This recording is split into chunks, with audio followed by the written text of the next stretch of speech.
Oh, another day, another console cleared of all the dead skin and wife pubes. You know, I've cleaned so many of these things, you can hardly keep track of it anymore. But that's besides the point. What matters is it's clean, and that's all that's important. And now you get to enjoy the rest of your life sitting here on the shelf. What are you doing here? A cool runner? Wait, there aren't any more 360s to mod. We already done them all. You were talking about the Slim? You know, it's actually kind of funny. They discovered a new method for RGHing a 360 known as RGH 3.0. Completely renders mod chips obsolete. Yeah, I know. No more need for cool runners, matrix glitchers, whatever that other one was, the weird one with the crystals, and, hey, where are you going?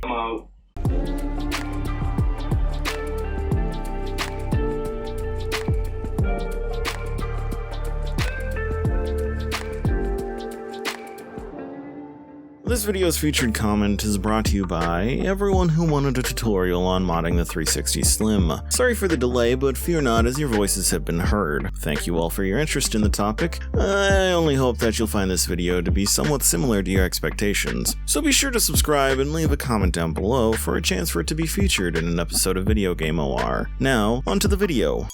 Hello and welcome back to the VideoGame O.R, the series where we show you the process in repairing and restoring all things gaming. Today we're doing some highly requested Xbox 360 Slim modding. Now this video will primarily be focused on the Trinity flavor of motherboards, but as for you Corona owners out there, don't worry. The only real differences between the two are the method of NAND read and writing and requiring a different resistor value. So without any further ado, let's begin the procedure. The following procedure requires soldering two incredibly small points. Failure to do so correctly can lead to permanent damages to the system. Therefore, if you don't feel comfortable with micro-soldering, I'd advise seeking out help from a professional. You have been warned.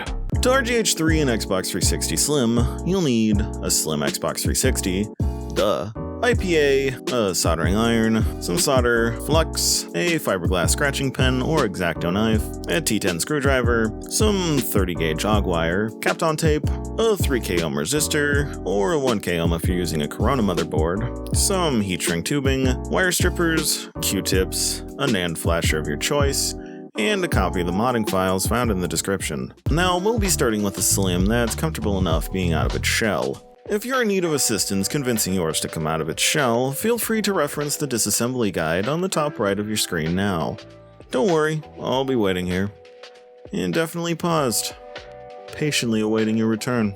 First order of business will be the removal of the console's disk drive. It's simple enough, just unplug the two cables in the back and remove the drive. Next, remove the fan spacer and toss it to the side.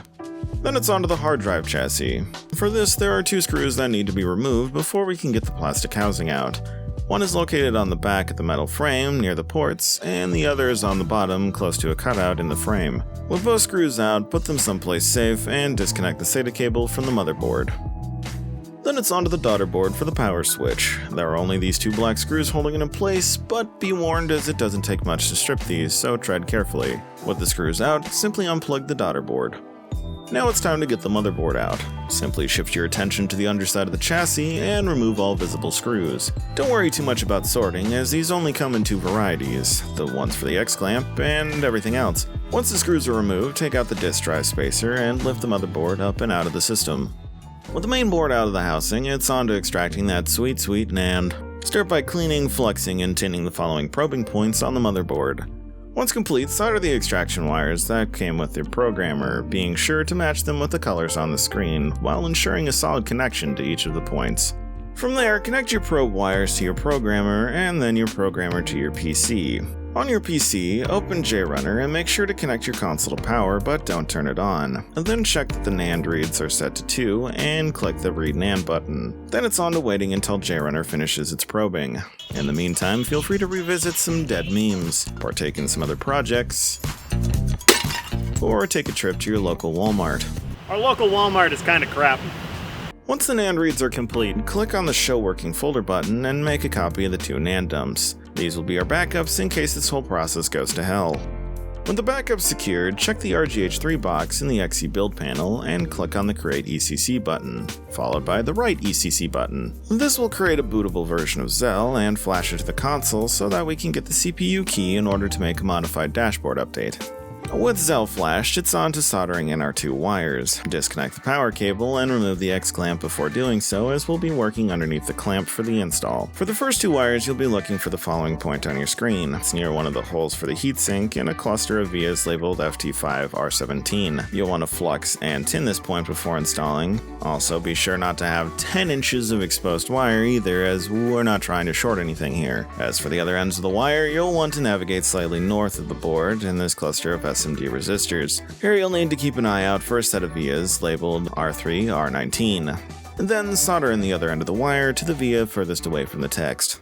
As for the second wire, this is where your resistor and heat shrink will come in. For this, you'll need to add the resistor in line, meaning it's in between 2 wires. To do this, cut the legs of your resistor short and tin the ends. Then tin and bring in the end of your wire and solder it to the leg of the resistor. Then take a piece of heat shrink tubing and slide it over the connection you just made, followed by heating it up with your blazing lighter. Then repeat for the other side. With your tumor wire all prepped, you'll want to locate the FT2V1 point near the Microsoft logo on the underside of the board. Once again, you'll want to clean, flux, and tin the point before adding the wire. As you can see in the footage, I was too lazy to solder in the second wire, and opted to just bend and solder the leg of the resistor to the point. However, if you're a novice for soldering components, you should opt for completing the inline resistor before installing. For the other end of the wire, you'll need to remove some solder mask in order to access the via. You'll be looking for this point next to C5R35. Once located, grab an X-Acto knife or fiberglass scratch pen and carefully remove the solder mask covering that point. This process can take a bit, so be patient. 1 hour later. Once the mask is lifted, be sure to clean, flux, and pre-tin the point and the wire, then solder it onto the via, being mindful not to bridge to any of the surrounding vias. With the wire in, be sure to secure them down using some Kapton tape.